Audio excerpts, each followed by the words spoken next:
তুরস্ক ও ইউরোপের বিরোধ ক্রমেই বাড়ছে। জার্মানি ও ফ্রান্সের হুমকির জবাব দিল আঙ্কারা।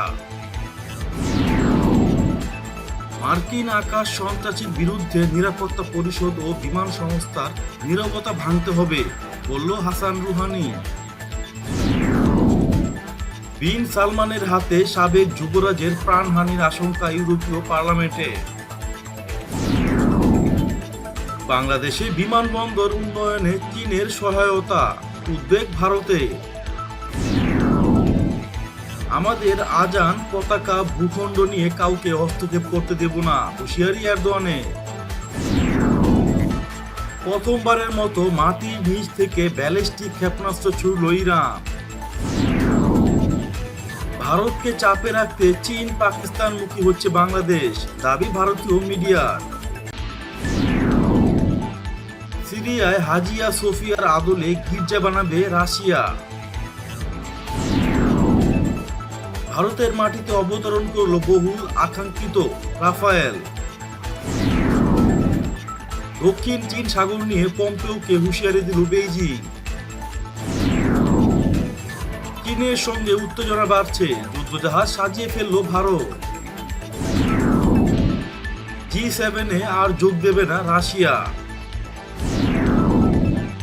পূর্ব চীন সাগরের বিতর্কিত দ্বীপগুলো চীনের, বলল বেইজিং।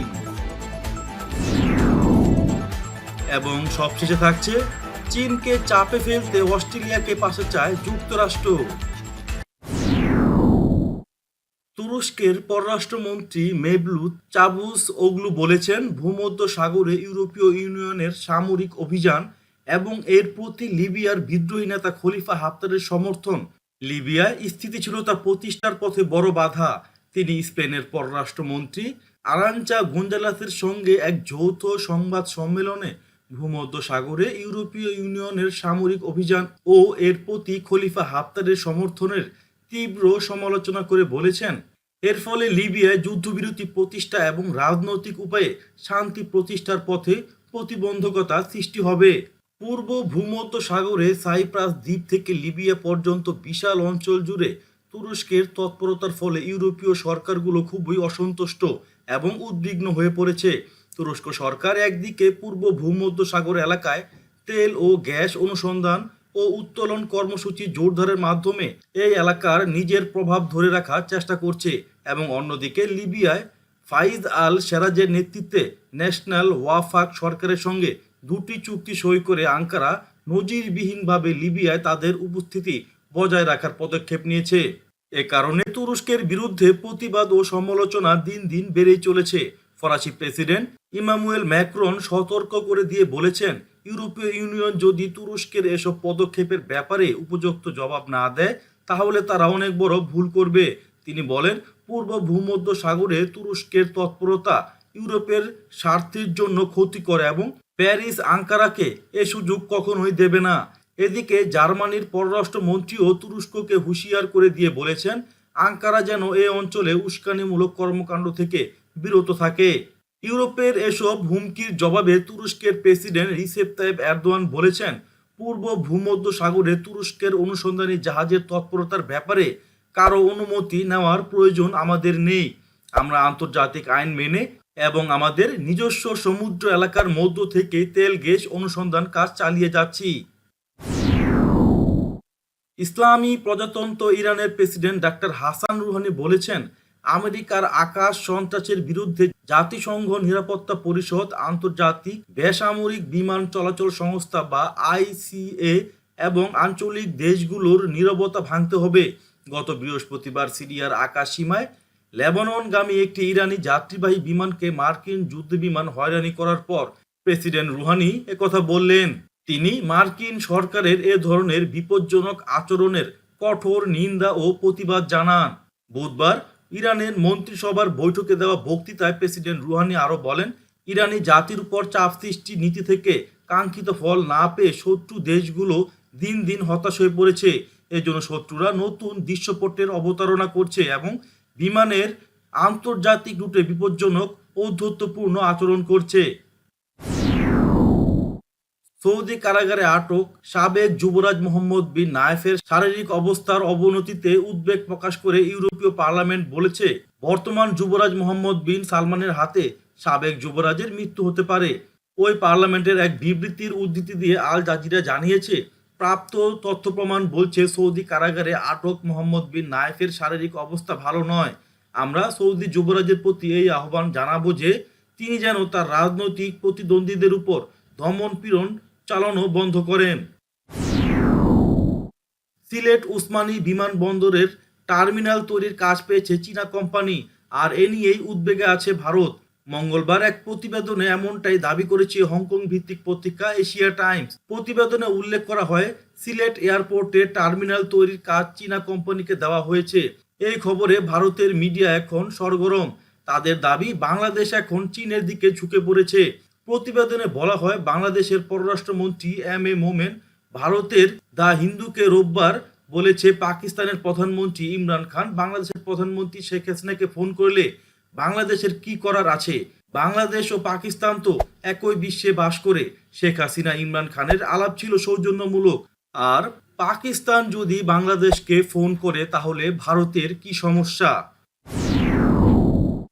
এরদোয়ান বলেছেন, আজকের তুরস্ক এমন একটি রাষ্ট্র যার প্রতিটি ক্ষেত্রে নিজের শক্তি সম্পর্কে অবগত। অন্যের অধিকার, অন্যের সম্পদ ও ভূখণ্ডে আমরা বিন্দুমাত্র ভূক্ষেপ করি না। আমাদের একমাত্র আকাঙ্ক্ষা হলো আমাদের অধিকার এবং আমাদের স্বার্থ রক্ষা করা।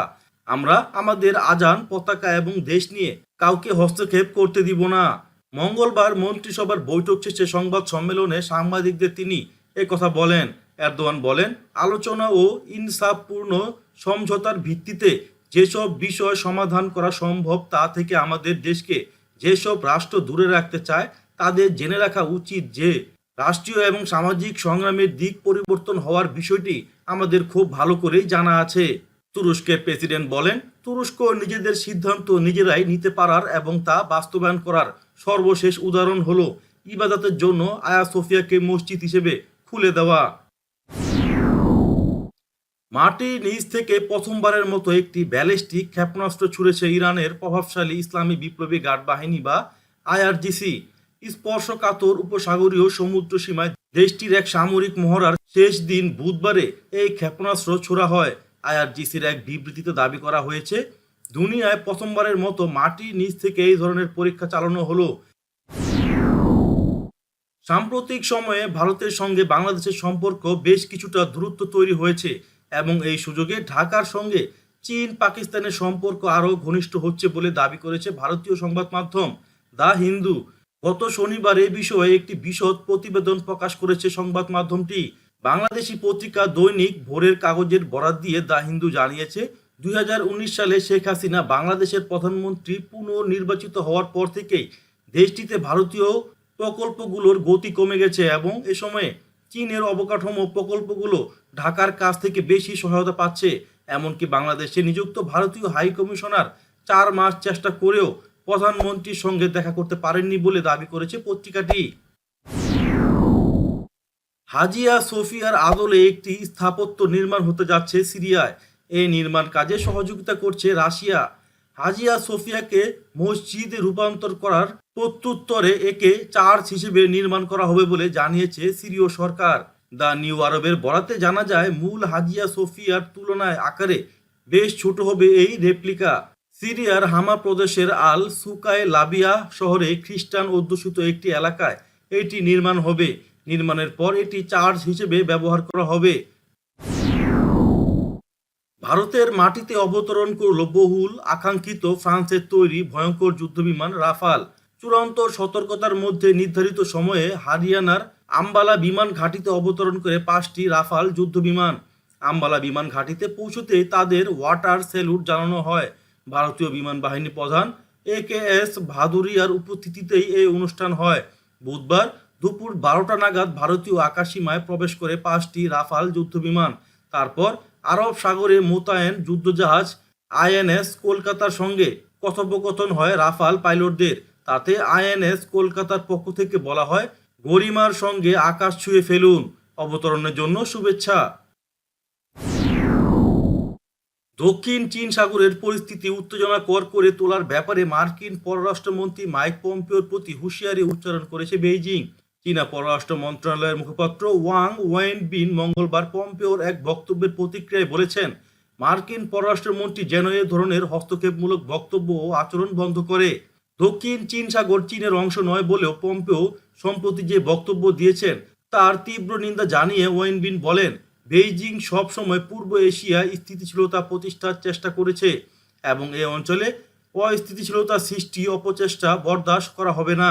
তিনি দক্ষিণ চীন সাগরে মার্কিন সেনা উপস্থিতির সমালোচনা করে বলেন, মার্কিন সামরিক উপস্থিতি এ অঞ্চলের দেশগুলোর জাতীয় স্বার্থ, শান্তি ও স্থিতিশীলতা বিপন্ন করে। ভারত ও চীনের মধ্যে উত্তেজনা বিরাজ করছে। লাদাখ সীমান্তে গালওয়ান উপত্যকায় চীনা সেনাদের সঙ্গে সংঘর্ষের পর সতর্ক অবস্থানে আছে দুই দেশের সেনারা। তারই জের ধরে এবার চীনকে কড়া বার্তা দিতে সমুদ্রে রণসজ্জা তৈরি করল ভারত। ভারত মহাসাগরে সাজানো হলো নৌবাহিনীর একগুচ্ছ যুদ্ধজাহাজ। দেশটির নৌবাহিনীর এক শীর্ষ কর্মকর্তা জানিয়েছেন, ভারতীয় নৌসেনা প্রথম সারির সব যুদ্ধজাহাজ ও সাবমেরিন সাজিয়ে রেখেছে ভারত মহাসাগরে। গালওয়ান ভ্যালি থেকে শুরু হওয়া সংঘাতের পর চীনকে যোগ্য জবাব ও বার্তা দিতেই এভাবে নৌসেনা জাহাজ সাজিয়েছে বলে জানা গেছে।